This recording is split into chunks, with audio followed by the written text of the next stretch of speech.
Hello guys, जैसा कि आपको पता है कि मेरा न्यू चैनल है तो इसको सब्सक्राइब करना कोई भी मत भूलना। बैरॉन कह रहा था कि आपने जो मुझसे प्रॉमिस किया था उसका वो टोकन, वो लिली ऑफ द वैली, सच कहूँ तो मैंने उन्हें फेंक दिया था। और मन में सोचता है भले ही अब मुझे इस चीज का पछतावा हो जो मैंने उस दिन करा था, अब उसे बदला नहीं जा सकता। इस लास्ट स्टेज में सच कबूल करने का आखिर क्या फायदा, लेकिन मुझे लगा कि यही सबसे बेहतर होगा। लेकिन अब मैं इल्यूजन के पीछे नहीं झुकना चाहता और ना ही ईना को और ज्यादा धोखे में रखना चाहता हूँ। मैं उस महिला को और ज्यादा धोखे में नहीं रख सकता जिसने हर पल अपना सब कुछ निछावर कर दिया हो। मैं भी उसके साथ उतना ही ईमानदार रहना चाहता हूँ। यही मेरा कंक्लूजन निकला जब मैं वहाँ पे खड़े होके उसका सुबह सुबह इंतजार कर रहा था। और कहता है कि मुझे लगा कि वो मामला हो सकता था। एना उसे देखकर कहती है कि तुमने मुझे कभी भी सीधा जवाब नहीं दिया था जब भी मैंने उन फूलों के बारे में जिक्र करा था, तो मुझे लगा ही था कि ऐसा ही कुछ होगा। बैरॉन कहता है कि तो फिर आपने पूछा क्यों नहीं कि मैंने आपका गिफ्ट क्यों फेंक दिया। एना सैड होते हुए कहती है कि क्योंकि अब इससे कोई फर्क नहीं पड़ता। मैं ये सब पूछकर फिर से चोट खाना नहीं चाहती थी, हालांकि आखिर में ऐसा ही हुआ।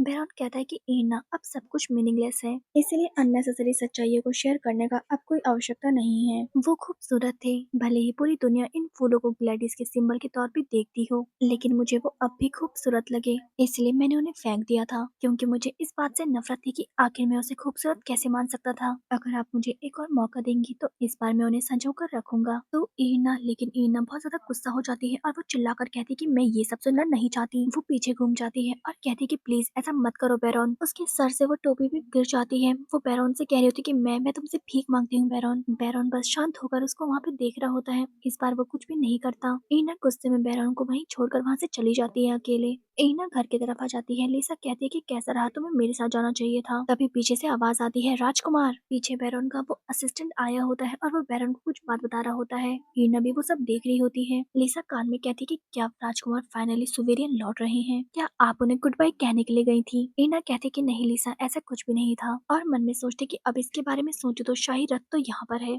और बैरॉन से पूछती कि क्या आप सुवेरियन लौट रहे हैं। बैरॉन मुस्कुराते हुए कहता है कि क्यों, क्या मैंने आपकी उम्मीदें बना दी। मैं हमेशा के लिए नहीं जा रहा हूँ, बस काम के सिलसिले में कुछ दिनों के लिए जा रहा हूँ। मैं अपनी राजकुमारी के उस कुकी जार को नजरअंदाज नहीं कर सकता जिसे वो बहुत ज्यादा पसंद करती है, सिर्फ इसलिए कि मैं अपने प्रेम प्रसंग में बहुत ज्यादा बिजी हूँ। मैं उसे नजरअंदाज तो नहीं कर सकता। ईना कहती है कि मैंने आपसे कभी भी प्रेम का निवेदन नहीं करा राजकुमार। बैरॉन कहता है क्या ऐसा है, अच्छा तो मैं अपनी गलती सुधारता हूँ, वन साइडेड क्रश। ईना सोचती तो इसमें कोई आश्चर्य नहीं, इसी वजह से वो सुबह से इतना तैयार हो रखे थे। फिर उसकी नजर उसके पैरों में जाती है और वो सोचती कि तो फिर आखिर वो इतनी दूर तक मेरा पीछा क्यों कर रहा था। उसका वो असिस्टेंट कहता है कि आप देर से आए हैं महाराज, हमें जल्दी करनी चाहिए। बैरॉन बग्गी में बैठते हुए कहता है कि तो अब मैं चलता हूँ। ईना ईना कहती है वापस मत आना। बैरॉन तो उसकी बात को पूरा नजरअंदाज कर देता है और कहता है कि आपको कुछ चाहिए क्या। ईना इरिटेट होते हुए सोचती कि क्या वो कल की बात पूरी तरीके से भूल चुका है जो मुझसे पूछ रहा है कि मुझे कुछ चाहिए। तभी बैरॉन भी कह देता है कि डिवोर्स पेपर के अलावा। वो बस बग्गी में बैठते हुए कह रहा था कि मेरा इंतजार करना ईना, मैं शनिवार तक वापस आ जाऊंगा।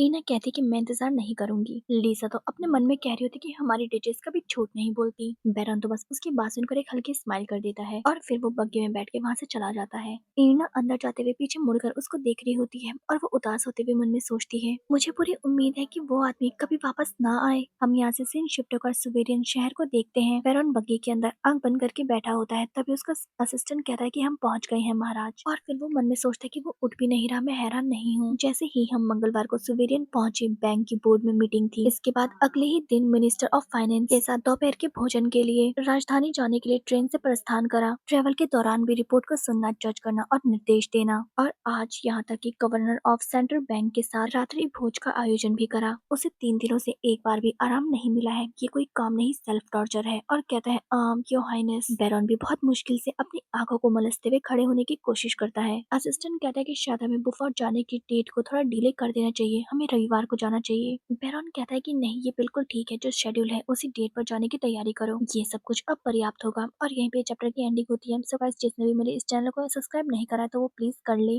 और मैं सोचूंगी कि मैं इसमें और चीज क्या एक्सप्लेन कर सकती हूँ ताकि और थोड़ा ग्रो करे चैनल। बाकी आप लोग मेरे इस चैनल को प्लीज बहुत सपोर्ट करना।